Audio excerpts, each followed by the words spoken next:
নবীর একটা আদর্শের কারণে জান্নাতে যাবে। সিরত মানি আদর্শ। আর এটা আমরা কদমে কদমে মুহতাজ।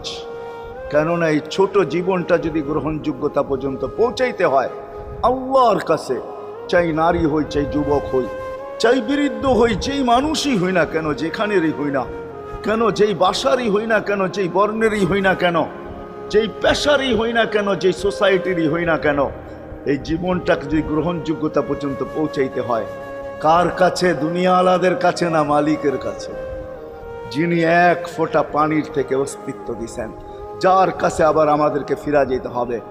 পালানের কোনো সুযোগ নাই। এই জন্যই কোরআন আমাদেরকে বোঝায় আইনাল মাফার। আল্লাহ বলতেছে কোথায় ভাগবে তুমি, বলো কোথায় ভাগবে?